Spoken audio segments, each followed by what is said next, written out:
It has been a long, hard summer, and so maybe you're thinking about ditching your cool season lawn and going full Bermuda. But hold on one second. Before you make that switch, there are some big things that you need to consider first, from the work involved to the long term impact on your lawn's look and maintenance. In today's episode, I'm breaking down the pros, the cons, and everything in between so you can make the right choice for your lawn. Welcome to the Lawns and Life podcast, where DIYers go to get the tips and advice they need to have a great looking lawn. Well, hey there, lawn lovers. Welcome back to another exciting episode of the Lawns and Life podcast, where we dive deep into the world of DIY lawn care. Whether you're just starting out or a seasoned veteran looking to polish your skills, we have got something for everyone. In each episode, I break down simple, easy to understand topics that will empower you to achieve your dream lawn. My name is Devin. I'm the DIY lawn coach, and thank you so much for coming back for another week. Hope you guys are doing well. Hope you've had a really good week. I had a really good week. I had some highs. I had some lows. We're going to talk about one of the lows and the mindful moment this week. I had the pleasure of meeting Joey Chestnut, which was really, really cool. So if you're following me on social media, Instagram, and checking out all the posts on YouTube, you'll see that I was able to have dinner with Joey Chestnut, and he actually came to work. We were hosting a little bologna eating contest, and he was one of the contestants, and it was just an awesome time. We had a lot of fun. He ended up eating almost 3.5 pounds of bologna in 2 minutes, which is insane. He does a bologna eating contest in Knoxville, Tennessee. It's called, I think, the Bologna Showdown. And in, I want to say, 8 minutes, he eats 16.5 pounds of bologna, which is incredible. It's disgusting. Of course, everybody knows him for the 4th of July and the Nathan's hot dog eating contest. I think he eats like 72, 74 hot dogs and buns. Insane. But got to have dinner with him. Super nice guy. He actually wanted to know more about me than I wanted to know about him, which was kind of weird. We talked lawns, we talked food, we talked chef. It was a great time. Awesome to meet him. But hope you guys had a great week. Thank you so much for coming back for another week. So today, guys, we are going to be talking about switching from a cool season lawn, maybe turf type tall fescue, over to Bermuda grass. Now, I would be lying to you if I didn't tell you that I hadn't considered it. Strongly considered it.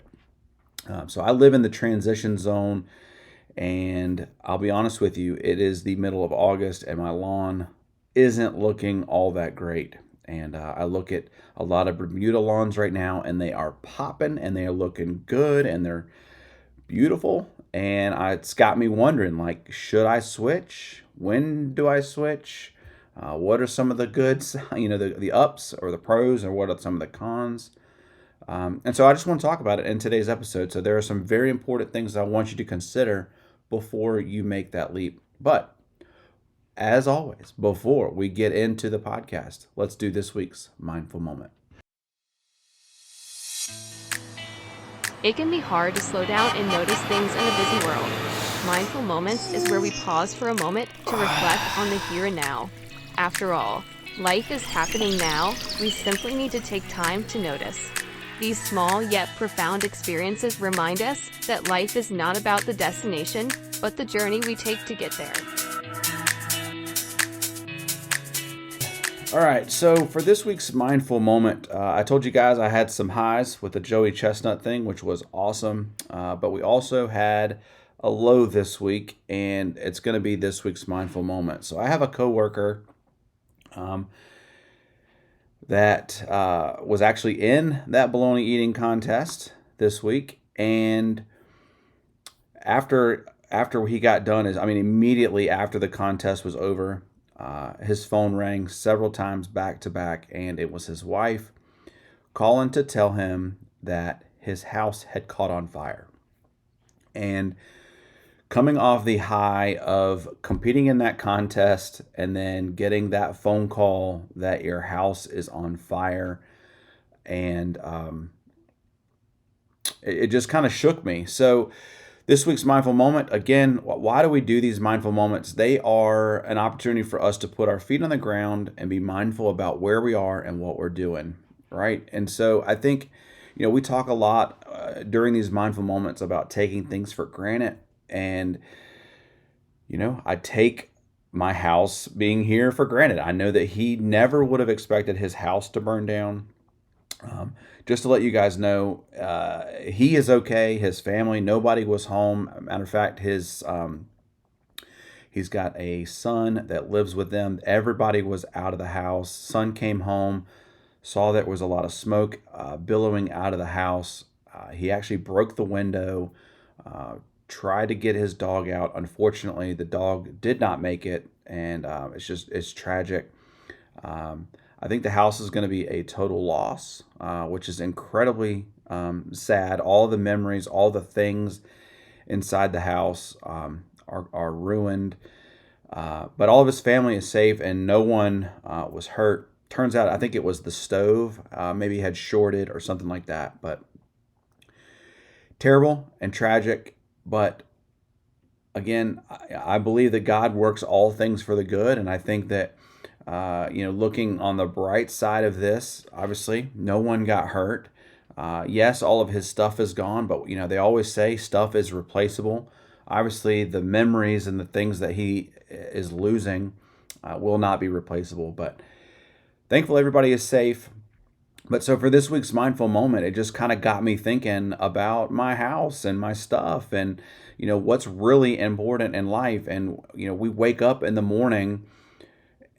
He woke up that morning. He had no idea that was going to happen. And it's just absolutely tragic. We're actually going to set up a GoFundMe page for him to help him. He's living out of a hotel room and right now, and I mean he doesn't even have a toothbrush or clothes to wear for the next day. He had to go to Walmart to go buy some clothes just to have shoes and socks and underwear and things just for the next day because literally everything was ruined. And so it's just a reminder, that we don't want to take things for granted. We want to appreciate the things that we have. And, sometimes we wake up and we just don't know what that day is going to bring. And it's absolutely tragic. So for this week's mindful moment, I just, again, wanted to take a second and bring attention to that and just remind myself that, things happen in life and nothing is really guaranteed. And you wake up and you just have no idea what's going to happen. And so it's just important to, be appreciative of what you have and the situation that you're in. And I just pray that he finds relief and comfort, and anybody who has to go through that situation finds comfort and relief. But that's this week's mindful moment.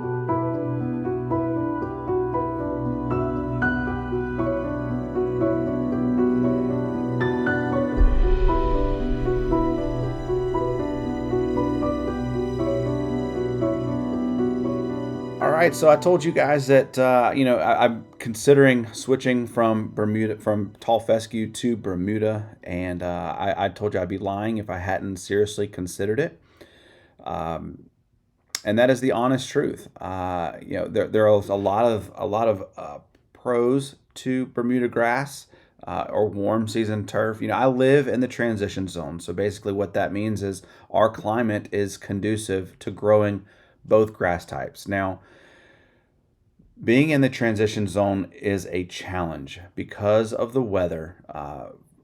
Cool season grasses suffer this time of year, and warm season grasses thrive. So let's address the first consideration when considering going from a cool season turf to a warm season turf, and that is all about your climate. Again, we live in the transition zone, so you're gonna suffer on either end, right? So maybe in the spring and the fall, my lawn is gonna thrive. The winter, not so much. Most grass types don't do well unless you're really far south for a warm season turf. But my lawn still is green during the winter. It just isn't really growing. It's not dormant. It's still growing. It's still green. which is a big consideration for me because if I were to switch to a warm season turf like Bermuda, it's going to go paper sack brown in the middle of winter, especially here because it my lawn stresses out in the summer, Bermuda stresses out in the winter, and that stress is because it's so cold. It's not meant for that area.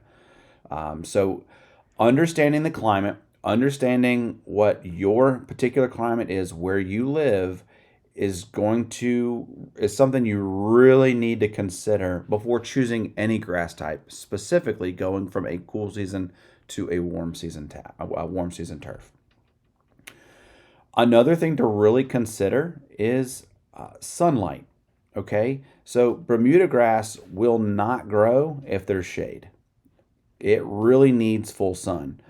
So as I'm thinking about going from tall fescue to Bermuda, I have a lot of trees. So how am I going to approach the areas where the Bermuda is not going to grow because it needs full sun?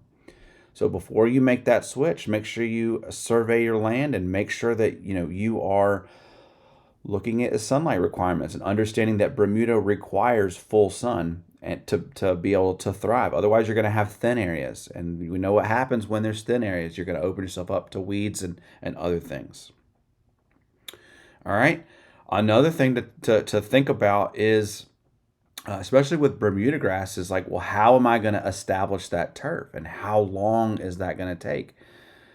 Now is not the time to be doing that. If I was going to switch from a cool season turf to a warm season turf, this is going to happen in the spring.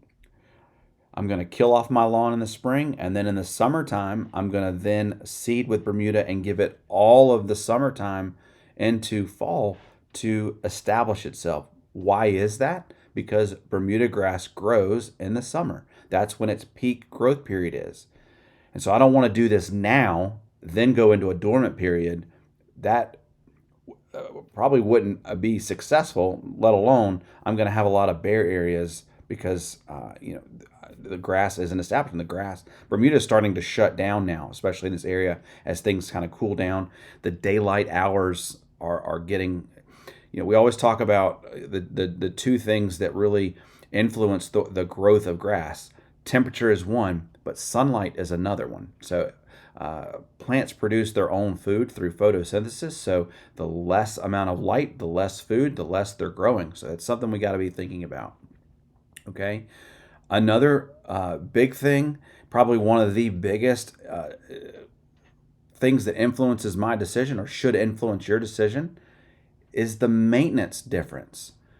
My tall turf can be mowed sometimes once a week, maybe twice a week at most.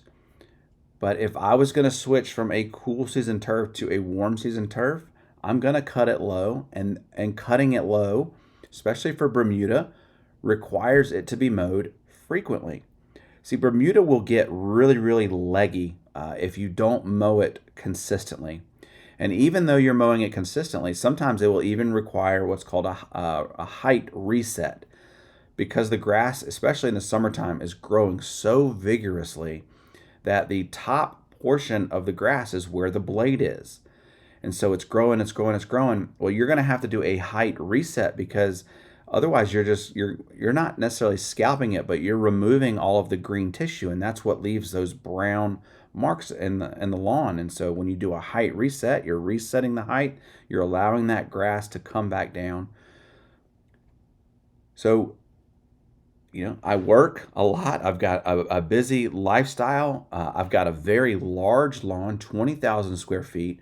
So it requiring me to mow every couple of days would be a lot for me. Now, if I had a smaller lawn, maybe that would be something worth considering. But 20,000 square feet is a lot to manage.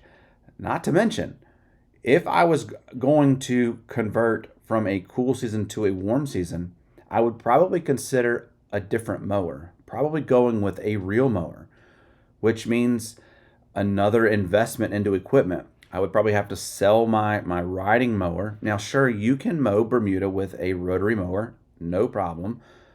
But if I'm going to do it, I want to do it with a reel mower. It's part of why I would be switching, is to mow with a reel mower. And so that just costs more. Reel mowers are very expensive, more expensive than a rotary mower. Not to mention, I have a big lawn, and rotary mowers typically don't have the big wide decks like some of our rotary counterparts. So it would be a much bigger investment for me if I was going to switch. So these are all just things that we need to consider before we make that choice. Bermuda can be what I call invasive, right? I mean, so Bermuda, when I plant tall fescue, it's going to stay in that area. Now, sure, maybe some Kentucky bluegrass spreads a little bit. I have a rhizonomous tall fescue, and it does spread a little bit, but nothing like what Bermuda will. And so Bermuda will creep into your beds, over your sidewalks. It'll creep over into your neighbor's lawn. I'm dealing with Bermuda in my common Bermuda in my side lawn. And where is it coming from? Well, it's coming from my neighbor's lawn. And so I know all about that invasiveness. So just something you need to think about, even from a maintenance type program, keeping it contained is something you got to think about. I also mentioned, talking about the dormancy period. I don't know that I would want my grass to be paper sack brown for 3 or 4 months out of the year. So typically late October, especially November, all the way through May, maybe April. Bermuda in this area is going to be brown. It's going to be paper sack brown, and I don't know that I want that. So it's just a big thing to consider. I know they have turf spraying. You could paint your turf, and I could oversee with maybe a ryegrass and all that, but probably wouldn't consider that. And so the last thing that I want to leave you with, something to really consider before you do this, is the reversibility. Once you change to Bermuda grass, you're not going back.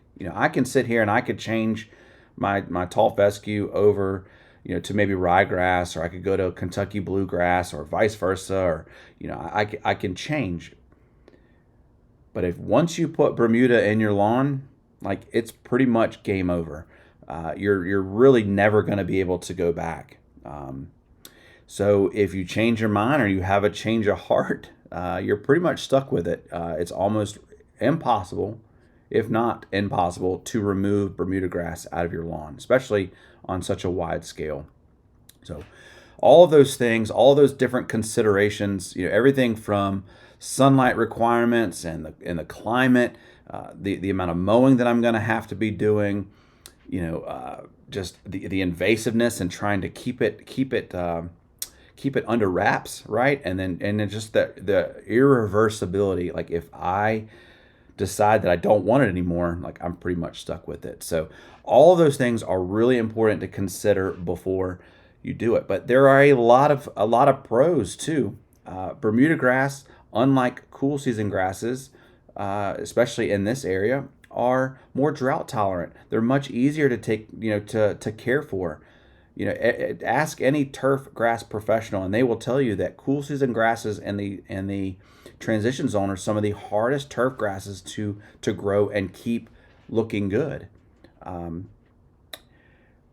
Bermuda grass is what they call an alpha grass. It dominates. It will choke out weeds. I mean, and it's just so aggressive, and fertilizer requirements are lower. I like a low mowed turf, and that's something else maybe I didn't think about, was if I'm going to be mowing low, I'm going to do some lawn leveling, and that's going to be an ongoing project, is making sure that the lawn is level. With my high mowed turf, I set it to 4.5 inches, and there's some undulations and some dips and ruts and things, and it's not that big a deal. But if you're going to be mowing tight or low, right, you've got to think about all that stuff. But man, Bermuda grass just looks absolutely beautiful. I'm watching all these videos of Pete with GCI Turf, and just putting out these videos, and I watch a lot of these other guys that do some really low mowed turf. And I know I could go Kentucky bluegrass if I really wanted to go low, but Kentucky bluegrass really would struggle in my climate. So Yeah, I mean, Bermuda grass looks beautiful, especially some of these turf type Bermuda grasses. They're high tolerance for foot traffic. Kids can be on them. They just look absolutely gorgeous. I just don't know if it's right for me at this time in my stage of this life. Would I consider it? Am I considering it? 100%. I just don't know that this is the right time. So hope you guys found the tips helpful. Think about it. Make sure you consider all the pros and cons before you do anything, because again, we talked about that reversibility.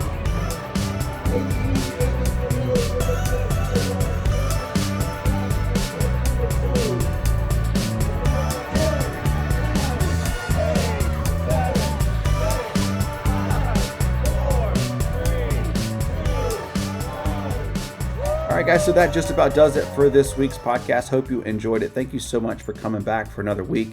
Again, make sure you are checking out the website. I've got some new merch, some new t-shirts that I've launched. A couple of you guys have bought some, and that's awesome.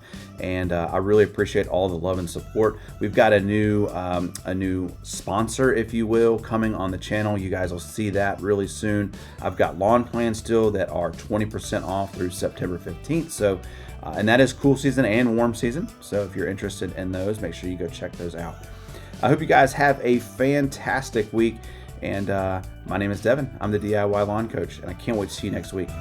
Peace.